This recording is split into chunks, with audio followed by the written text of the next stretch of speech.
so what if we did 1/2 times 1/2?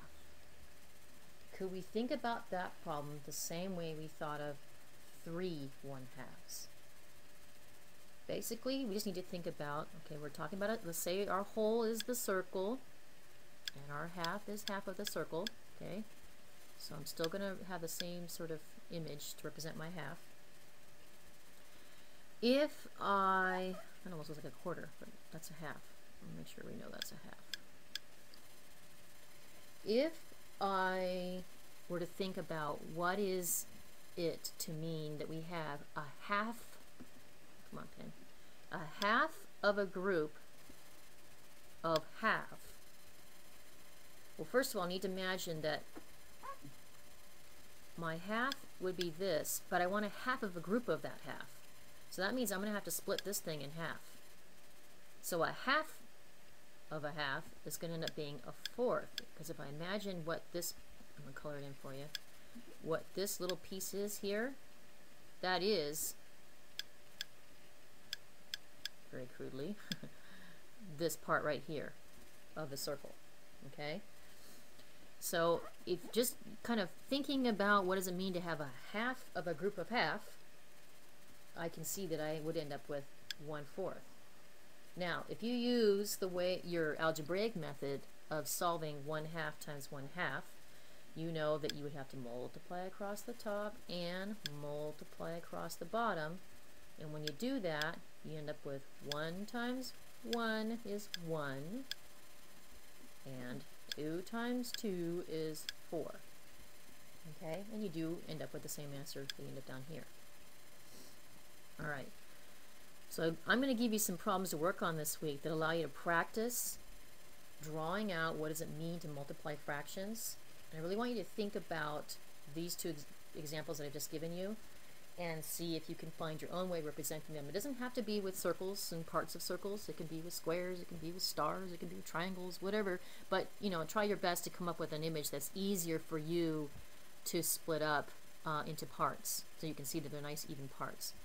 Let's clear the screen, but before I give you your assignment, I'm going to do one last thing, and I'm going to show you what if we take the same line of thought and think about dividing. If we had, I have to start all over again with my Zoom.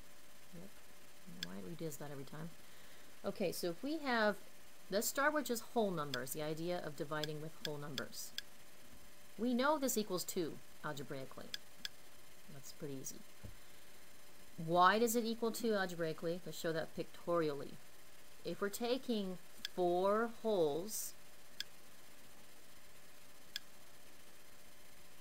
and we're going to divide them up into 2 groups, if I kind of split that group up of 4 into 2 groups, over here I have one group, and over here I have another group.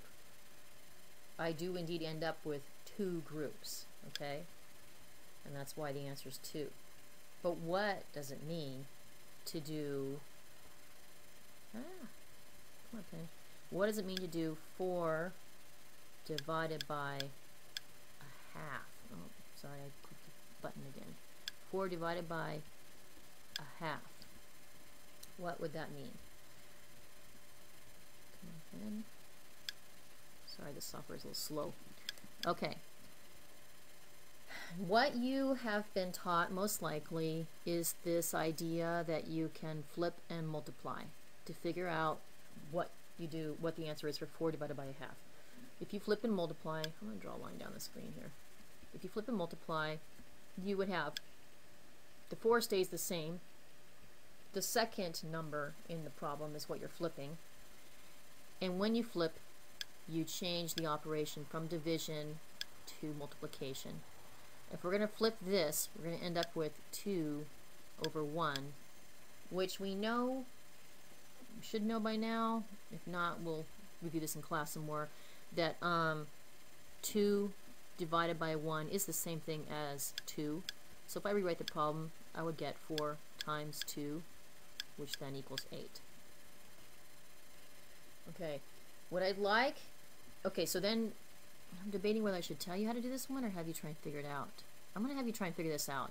In your homework assignment, which is going to be posted, well, it'll be attached to an email that I'm going to send you, but it's also going to be posted on a website that I'm going to have you go to. That's part of your homework this week.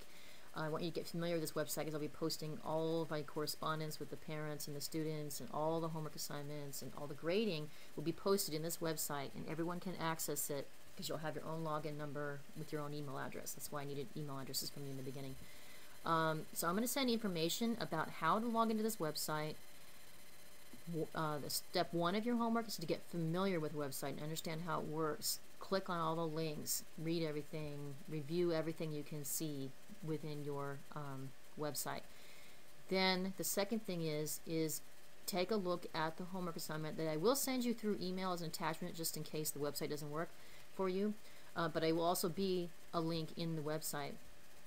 I'd like for you to take a look at it. Now I know a lot of you are having a hard time printing a lot of these assignments. You don't have to print them. I'm just going to put simple division problems and multiplication problems that I would like for you to draw out in some sort of representation pictorially. You can write those problems down on a piece of paper and then draw them. I'd rather you do it that way anyway, because any worksheet I give you probably won't give you enough space to make your drawings. So don't think you have to print anything out when I send this worksheet to you. I'd rather you write it down anyway.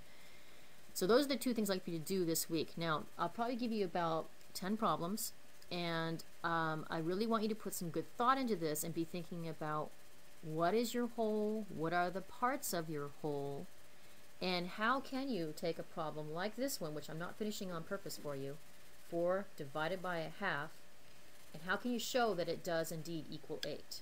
We already know algebraically it equals 8. I just gave you the answer. This will be one of your problems in the homework. But how do you think you can show that pictorially if you take this same concept, the same kind of concept over here, and the same kind of concept we use with the multiplication problems? And how can we do that with this problem? And then this is where we'll start in class next Monday. So if you can't get the answer, you can't figure it out, it's okay. But what's not okay is to not even try to figure it out. I'd like for you to try to work with it, do your best with it, and then when we're in class, we'll all be ready to have the discussion about what does this really mean and how we can represent this.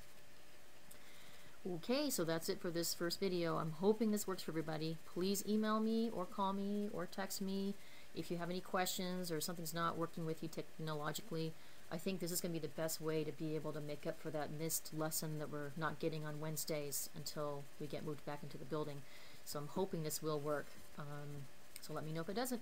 Thank you.